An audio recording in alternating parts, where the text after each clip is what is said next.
This week on Jerusalem Dateline, Israel reopens to individual tourists and businessmen and women as long as you follow the rules.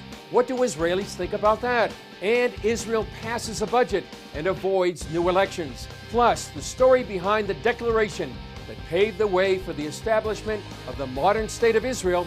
All this and more this week on Jerusalem Dateline.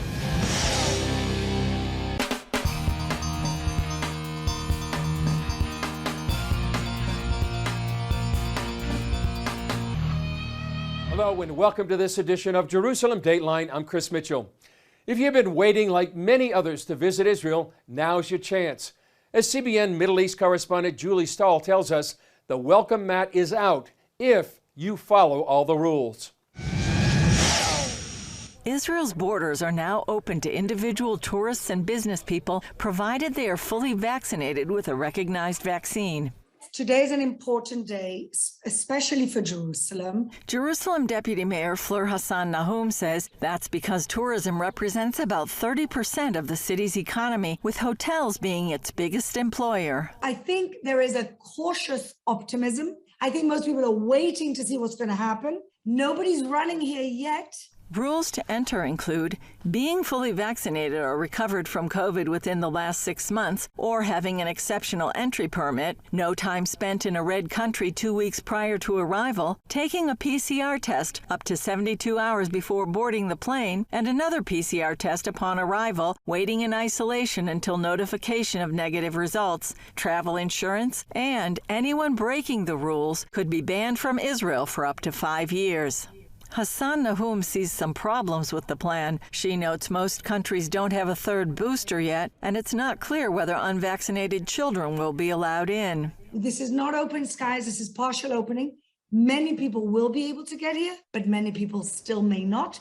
In June, the tourism ministry tried out a pilot program allowing in small groups of vaccinated tourists. Thousands have visited since then, mostly from the U.S. and Europe. The plan had been to allow vaccinated individuals to enter the country beginning in July, but that was postponed after a fourth surge in COVID cases. We opened for a very short period in July when we hoped that the business will come back, but unfortunately it didn't happen at the time in July. Now things are looking up. We have quite a few groups coming in the next few weeks. Some 4.5 million tourists visited Israel in 2019. The hope for that trend to continue went away when COVID hit, closing travel worldwide. While hotels here have been closed for the last year and a half, David Tucker, chairman of the Jerusalem Hotel Association, sees tourism making a comeback. I believe in 2022 we'll start seeing more and more groups. I do hope that 2023, we will be back to what we saw in 2019. You see the heart at the back of my picture, and it's a big heart, and we're waiting for everybody back. Julie Stahl, CBN News, Jerusalem. In addition to opening the door to tourism, Israel's Knesset members passed the country's first budget in 3 years. The vote was crucial, since if they didn't pass the budget by law, the country would go to new elections. Earlier, CBN News senior editor John Waggy and CBN News Middle East correspondent Julie Stahl joined me in our Jerusalem studio to talk more about the implications of the budget passage, as well as other issues affecting Israel and the Middle East. John and Julie, thanks for joining me on this roundtable. John, first to you. The Bennett government has been in office now for several months and passed its first major hurdle by passing the budget in the Knesset. Tell us, what do you think is the status of this government? And also tell us what you think about right now, what's happening with opposition leader Benjamin Netanyahu. They've succeeded in clearing this big hurdle, which is the budget. But the problem is that now they're going to face each other. And this is a widely disparate group in the coalition, ranging from an Arab party that doesn't even want the existence of Israel on paper and a right-wing settlers group. So you have the run the gamut, and the government is celebrating. They're celebrating because they needed this to avoid new elections right away, but it doesn't mean that they're not entering probably the most challenging time, and it doesn't mean that the government can't fall. As far as Benjamin Netanyahu goes, the last poll I saw had Likud with 36 seats compared to, 30 that they have now.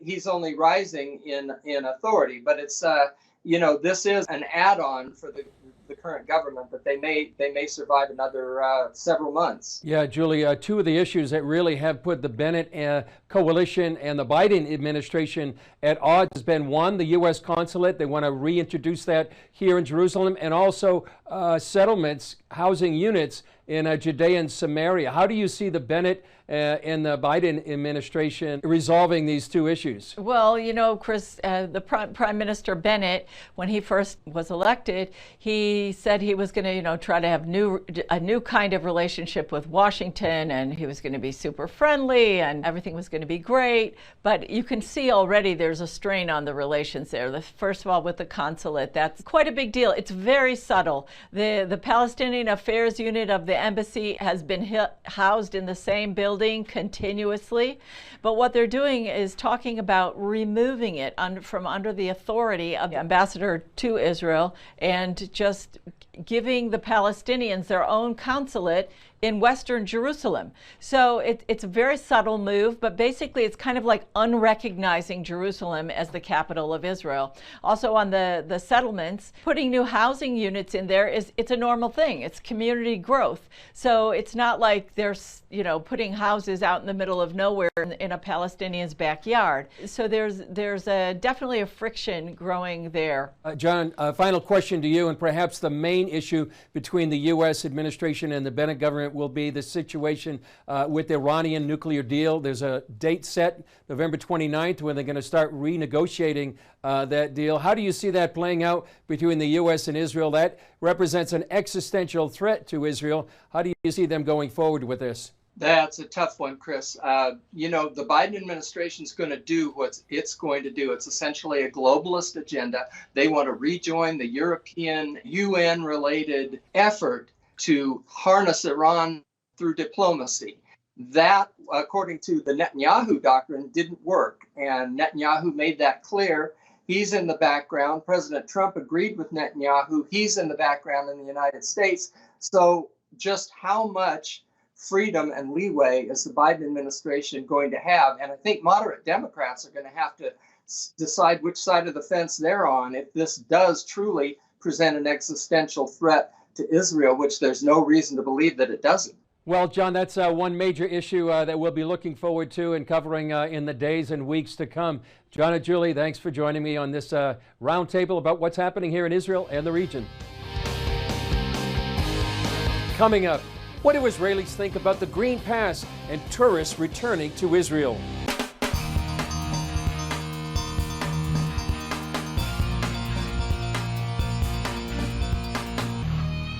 It's called a Tav Yarok or Green Pass, and it allows those who have one to access restaurants and other venues, as well as travel abroad more freely.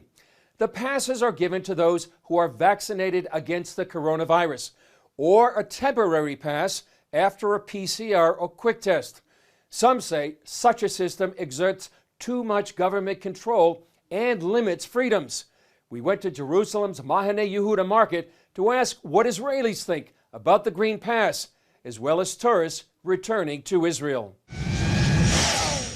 The Tav Yarok, the Green Pass, what do you think? Do you think there's too much control going on with that? Do you think it's a good thing, a bad thing? No, the Tav Yarok is a good thing. It's one of the reasons why Israel is returning to a normal routine, and many other countries are following suit in using Israel as a good model. Difficult to say, honestly, because everybody wants to be healthy, and we want to fight with Corona, of course, but there is too many restrictions, in my opinion. If you can come to drink a coffee only with green passport, it's not okay. It's forbidden that politics will prevail over common sense. Common sense says you need to get vaccinated, you need to be careful. Green Pass, yes, of course, we need to keep these things. The government's role is to protect the citizenry, and we all sacrifice our freedoms for the sake of all kinds of different things, and I'm all in favor of it. For me, it's actually doesn't matter. I don't so care about this. I don't visit the restaurants all the time. Shameful. In French, they call it a Nazi pass, and I believe it's the Nazi pass. It's a fascist. They are using this coronavirus to install a dictator in the world. it's also so obvious that I don't understand that people don't see it. They don't know what the left hand does. The right hand doesn't know what the left hand does in this country. So I don't have what to say about it. Every day they're changing. One day this, one day that. I think it's annoying, but we should have it till the corona will pass over. The tourists are coming back. What do you think? It's amazing. Israel is a lovely country. There is a lot to see and experience and enjoy. So, of course, they are welcome. I think the time has come for them to return with the restrictions, the serological tests, the vaccines, and the masks. That's it. We will learn to live with this for many years. It's not over. What are we going to do? Close the world? Put on a mask, take the vaccine, and be careful. But as a resident of Jerusalem, I would be lying if I didn't say I really enjoyed the ability to visit the Old City and the Church of the Holy Sepulchre and the Western Wall and not be mobbed by endless amounts of tourists. And I've also noticed that the air was cleaner during this whole period. There weren't buses coming and going and whatnot. So, I mean, obviously, you know, the city relies on the tourist industry, and I'm glad that they're coming back and taking all the proper precautions and whatnot, but it was nice while when they were gone. I really enjoyed the city a lot more when it was all for me, you know, but I'm not selfish, so. It's very difficult not to have tourists here. I have friends and family that want to come, and now that the restrictions are being eased, it hopefully will be much, much easier for tourists. I think the country should be open to everyone, to tourists and to everyone who wants to come, and stop with this coronavirus that they are using. Like I told you, the right hand doesn't know what the left hand does, and the tourists bring so much money and so much good things to Israel, so I don't understand why they are making their life so hard. Of course, Israel is a beautiful country with a lot of things to see. Jerusalem, Eilat, Tiberia. We have a lot of מקומות קדושים. How do you say it? Holy places, yes. Good weather, good people. So come. Up next, marking the anniversary of the Balfour Declaration that paved the way for the establishment of the State of Israel.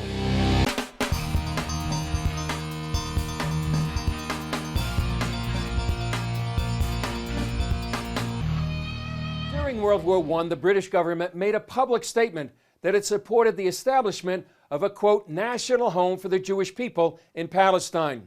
It's known as the Balfour Declaration, and it paved the way for the establishment of the State of Israel. Here's a clip from CBN's documentary, The Hope, chronicling that historic moment. On November 2nd, 1917, the British government issued a letter that promised the Jewish people their first homeland in nearly 2,000 years. And with just 67 words, the map of the world changed forever. His Majesty's government view with favor the establishment in Palestine of a national home for the Jewish people, and will use their best endeavors to facilitate the achievement of this object, it being clearly understood that nothing shall be done which may prejudice the civil and religious rights of existing non-Jewish communities in Palestine, or the rights and political status enjoyed by Jews in any other country. David Lloyd George had been raised in a deeply religious home in Wales, where he had studied the history of the Jewish people. He had become convinced of their right to return to their biblical homeland, and often spoke of putting Israel back on the map and providing a national hearth and a refuge for the hunted children of Israel.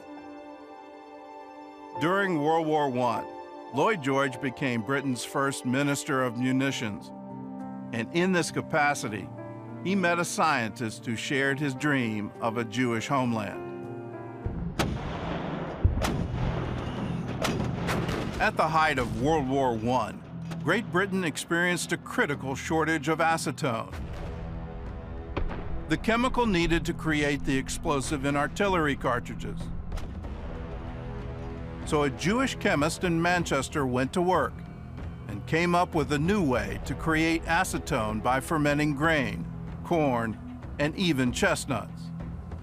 He worked day and night to reproduce it in mass quantities, and soon the British were producing 90,000 gallons a year. The chemist who saved the British Army was a Russian Jewish man named Chaim Weizmann, a Zionist leader who would one day become the first president of the State of Israel. In Manchester, Weizmann made a number of strategic friendships with members of the British government. During the war, he worked with Lloyd George to solve the munitions crisis.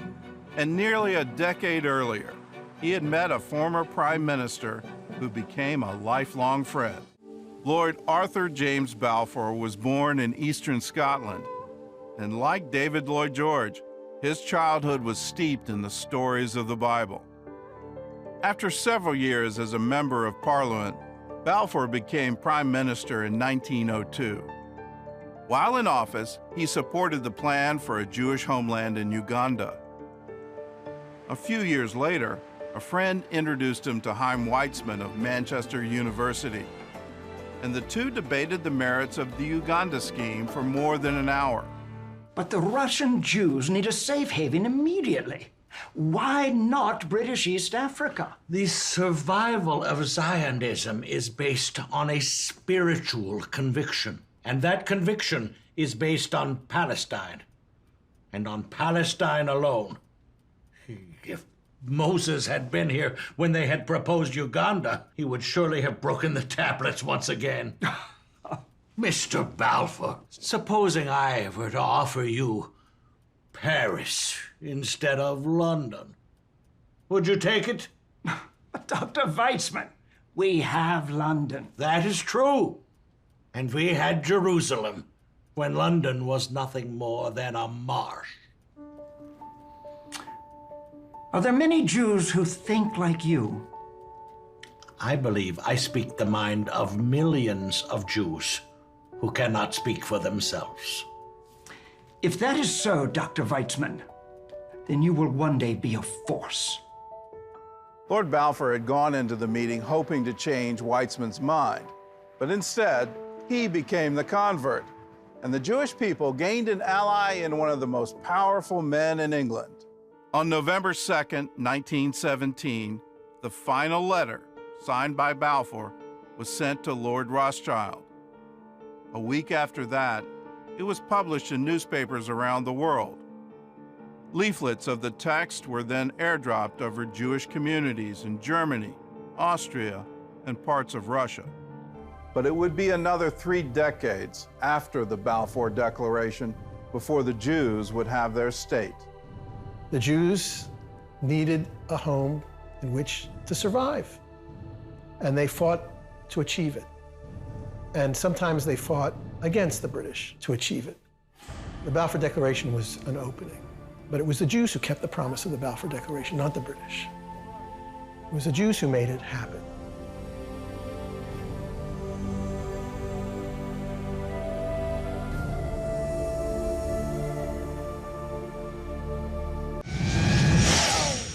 Well, that's all for this edition of Jerusalem Dateline. Thanks for joining us. Remember, you can follow us on Facebook, Twitter, Instagram, and YouTube. And you can also access CBN content through our CBN News and other CBN apps. And don't forget to sign up for our email blast so you can continue to receive all of our exciting CBN content. I'm Chris Mitchell. We'll see you next time.